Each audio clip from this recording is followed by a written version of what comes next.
믿음이 강한 우리는 마땅히 믿음이 약한 자의 약점을 담당하고 자기를 기쁘게 하지 아니할 것이라. 우리 각 사람이 이웃을 기쁘게 하되 선을 이루고 덕을 세우도록 할지니라. 그리스도께서도 자기를 기쁘게 하지 아니하셨나니 기록된 바 주를 비방하는 자들의 비방이 내게 미쳤나이다 함과 같으니라. 무엇이든지 전에 기록된 바는 우리의 교훈을 위하여 기록된 것이니 우리로 하여금 인내로 또는 성경의 위로로 소망을 가지게 함이니라. 이제 인내와 위로의 하나님이 너희로 그리스도 예수를 본받아 서로 뜻이 같게 하여 주사 한 마음과 한 입으로 하나님 곧 우리 주 예수 그리스도의 아버지께 영광을 돌리게 하려 하노라. 그러므로 그리스도께서 우리를 받아 하나님께 영광을 돌리심과 같이 너희도 서로 받으라. 내가 말하노니 그리스도께서 하나님의 진실하심을 위하여 할례의 추종자가 되셨으니 이는 조상들에게 주신 약속들을 견고하게 하시고 이방인들도 그 긍휼하심으로 말미암아 하나님께 영광을 돌리게 하려 하심이라. 기록된 바 그러므로 내가 열방 중에서 주께 감사하고 주의 이름을 찬송하리로다 함과 같으니라. 또 이르되 열방들아 주의 백성과 함께 즐거워하라 하였으며 또 모든 열방들아 주를 찬양하며 모든 백성들아 그를 찬송하라 하였으며 또 이사야가 이르되 이새의 뿌리 곧 열방을 다스리기 위하여 일어나시는 이가 있으리니 열방이 그에게 소망을 두리라 하였느니라. 소망이 하나님이 모든 기쁨과 평강을 믿음 안에서 너희에게 충만하게 하사 성령의 능력으로 소망이 넘치게 하시기를 원하노라. 하나님께서는 이 땅에서 당신의 백성들을 통해서 일을 하십니다. 그래서 당신의 백성들의 성품, 그들의 삶을 통해서 하나님을 보여주시는 겁니다, 세상에.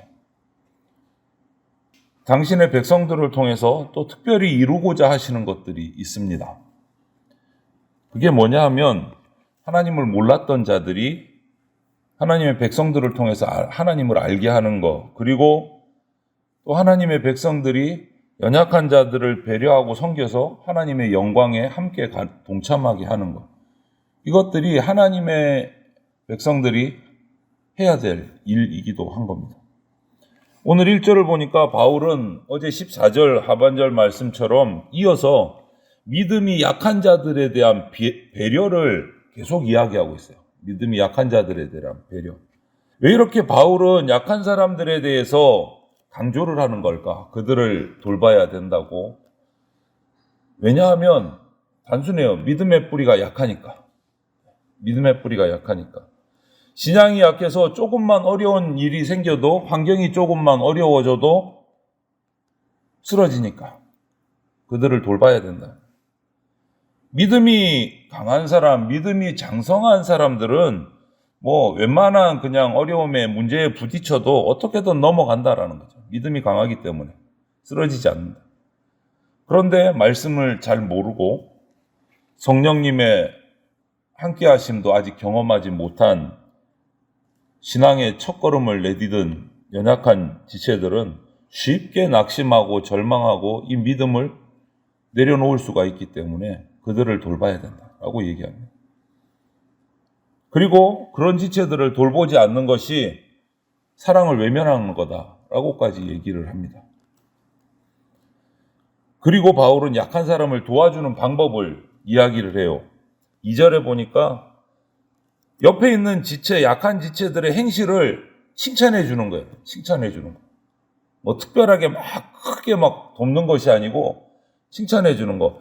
약한 자의 부족함을 배려하면서 조금만 잘해도 이만큼 칭찬해 주는 거예요. 칭찬을 많이 해 주는 거예요. 그러다 보면 이들의 믿음이 성장하고 온전하게 뿌리를 내린다라고 얘기를 해요. 어쩌면 호들갑을 떨어야 될 때도 있어요. 조금 잘했는데 많이 잘한 것처럼 칭찬을 많이 해줘야 되니까. 작은 것이라도 연약한 지체가 선한 열매를 맺으면 격려해주고 칭찬해주고 더 큰 열매를 맺을 수 있도록 독려를 해줘야 된다라고 말하는 거예요. 그래서 우리 유년부도 그렇고 우리 청소년도 그렇고 청년도 그렇고 또 우리 같은 장년 중에서도 믿음이 약한 지체들에게 이런 칭찬이 필요하다. 배려가 필요하다 얘기하는. 우리 여러분 경험하잖아요. 실명을 거론해서 그렇지만 우리 석원이 점심때 되면은 커피를 스스로 타서 뭐 드실래요? 이런데 그때마다 칭찬을 해주면 더 열심히 해요. 홀짝홀짝 뛰면서 칭찬을 해줄 때마다. 그게 바로 이 효과라는 거죠. 예배 드리는 것도 중요해서 주일마다 예배당에 나오지만 석원이는 또 그 칭찬받는 게 행복한 거예요. 와서 커피 타드리고 장년들에게 그 칭찬이 그리운 거예요. 똑같다라는 거예요. 어른이나 아이나 칭찬에는 약합니다. 바울은 그걸 얘기하는 거예요. 지체들과 함께하는 일, 연약한 사람들을 세우는 일, 여기에는 특징이 딱 두 가지가 있다고 얘기해요. 바울 사도는 5절에 보니까 약한 자를 배려하고 독려하고 칭찬하고 함께 세워가는 일에는 인내와 위로의 하나님이 함께 하신다. 분명히 연약하고 미숙한 지체들과 함께하는 거 쉽지 않습니다. 어떨 때는 막 짜증이 날 때도 있고 언제까지 이렇게 해줘야 되나 하는 생각도 들고 내가 너무 지칠 때도 있어요. 그런데 바울은 그 어려운 일에 하나님이 함께 해주신다. 그 어려운 일에 하나님이 함께 해주신다. 그리고 그 일을 감당할 힘과 능력을 베풀어 주신다라고 얘기를 해요. 힘주시고 위로하시는 하나님이 함께 하셔서 우리가 하나 되게 하신다라고 얘기하는 것이 오늘 6절 말씀이에요. 한 마음과 한 입으로 하나님 곧 우리 주 예수 그리스도의 아버지께 영광을 돌리게 하려 하노라. 이렇게 말하고 있어요. 연약한 지체들과 함께하는 일, 이렇게 감당하는 일에 우리가 그래도 하나님 이거 너무 힘들잖아요. 예수님 이거 언제까지 해야 돼요? 이렇게 우리가 항의할 수 없는 이유가 7절에 나와요. 7절에 뭐라고 돼 있습니까? 그러므로 그리스도께서 우리를 받아 하나님께 영광을 돌리신과 같이 너희도 서로 받으라. 이 말이 뭡니까? 허물과 죄로 죽었던 나를 예수님께서 용납해 주셨다. 예수님이 나를 그렇게 기다려 주시고 나를 그렇게 칭찬해 주셨다. 그러니까 이제 나도 연약한 지체를 예수님처럼 칭찬하고 기다려 줘야 된다라고 말씀하십니다. 항의할 수가 없는 거예요. 내가 그 대상이었으니까. 저와 여러분이 예수님 앞에서 그런 대상이었으니까. 사고뭉치 부족했던 제자들의 발을 씻어주시고 본을 보여주신 거예요. 예수님이. 이렇게 하라고. 말로만 하신 게 아니고. 그리고 그렇게 하는 것이 하나님께 영광 돌리는 일이다. 하나님은 이렇게 온전한 믿음, 서로 사랑하는 모습을 통해서 영광을 받으신다라는 거죠. 그리고 9절에 보니까 이제는 선택받은 선민인 유대인들의 연약한 자들뿐만 아니고 이방인들에게까지 그 긍휼하심이 흘러갑니다. 이방인들도 긍휼하심으로 인해 하나님의 영광에 참여하게 됐다. 우리로 말하면 굳이 비교하자면 교회 공동체 안에 연약한 지체들, 초신자들뿐만 아니고 이제 교회 밖으로 나가서 아직도 하나님을 만나지 못한 자들에게까지 그 긍휼하심이 흘러갔다. 소망이 없고 하나님의 구원, 이것과 전혀 상관없는 사람들이 이 돌봄을 통해서 하나님께 영광 돌리게 된다라고 말씀하시는 거예요. 이렇듯 하나님과 함께하고 성령의 능력에 의지하는 믿음이 강한 자들을 통해서 전혀 생각지도 못한 일들을 이루신다, 하나님은. 그것을 오늘 뭐라고 말한다? 13절에 소망이라고 말한다 라고 얘기하고 있어요. 소망. 이 대상자가 아직 우리 가족들 중에 하나님을 만나지 못한 불신가족일 수도 있습니다. 내 이웃일 수도 있고 동료일 수도 있는 겁니다.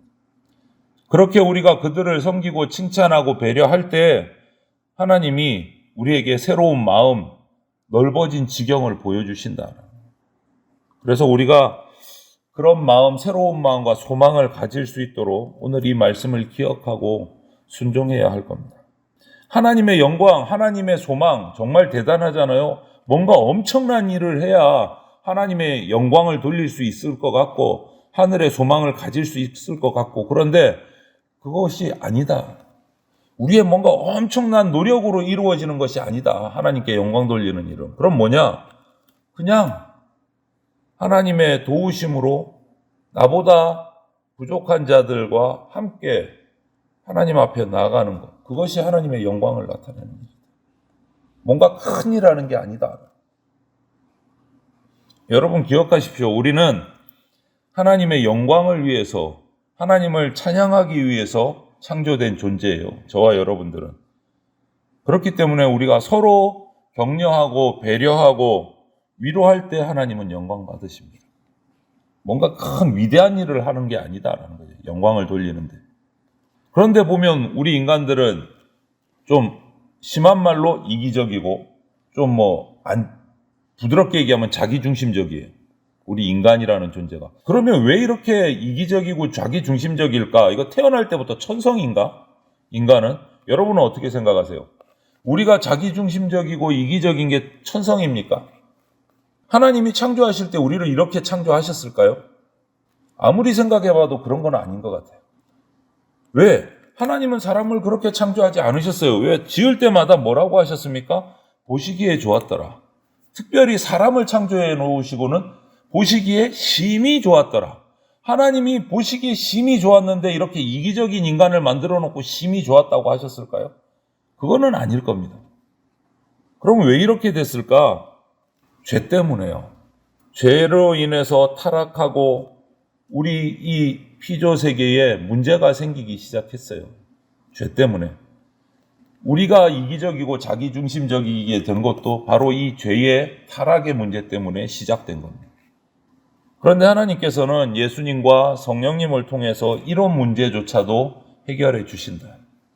인간을 위해서 자기를 희생하신 예수님 안에 있게 되면 또 예수님을 닮아가게 되는 그 성령님 안에 있게 되면 우리가 우리의 이 이기적인 성향, 자기중심적인 성향을 이겨낼 수 있게 됩니다. 오늘 말씀에도 있지만 첫 절에 자신을 기쁘게 하는 삶이 아니고 이웃을 기쁘게 하는 삶을 살 수 있게 된다라는 이런 놀라운 새로운 모습, 하나님이 처음 창조하셨던 인간의 모습으로 회복될 수 있는데 그 조건이 뭐냐? 우리가 하나님과 예수님과 성령 안에 있을 때 이 모습이 회복된다. 나를 기쁘게 하는 것이 아니고 이웃을 기쁘게 하는 삶을 사는 것은 쉽지 않은 일이겠죠. 나를 내려놔야 되니까. 그럼 불안하기도 하고 어떤 사람은 바보처럼 산다고 우리를 막 조롱하기도 하고 그럴 겁니다. 그래서 이렇게 살기 위해서는 인내와 위로가 필요하다. 그 인내와 위로는 누가 주시느냐? 소망의 하나님, 인내와 위로의 하나님이 우리에게 주신다라는 거예요. 그래서 성경을 읽어보면 이런 인내와 위로의 이야기들이 많이 기록되어 있습니다. 아무 근거 없이 우리에게 이렇게 살으라고 말씀하시는 게 아니다라는 거죠. 정말 하나님의 귀한 종들을 보면 다 이런 삶을 살았어요. 하나님께 소망을 두고 이 땅에서는 인내하면서 살았어요. 그리고 그렇게 살아가는 그 하나님의 백성들을 하나님은 그냥 내버려 두시는 게 아니고 위로해 주시고 축복해 주시고 하늘의 소망을 주십니다. 오늘 13절의 말씀이 바로 그 말씀이에요. 소망의 하나님이 믿음 안에서 모든 기쁨과 평화로 너희를 충만하게 해 주셔서 너희가 성령의 능력 안에서 소망으로 넘치기를 바란다. 이렇게 말씀해 주시는 거예요. 오늘 이 말씀 앞에서 저와 여러분들이 하나님이 예수 그리스도와 성령을 통해서 저와 여러분들로 말미암아 소망을 갖게 해주시고 오늘 하루도 평화와 기쁨을 누리는 삶을 살아나게 해주시기를 주님의 이름으로 축원을 드립니다. 아멘.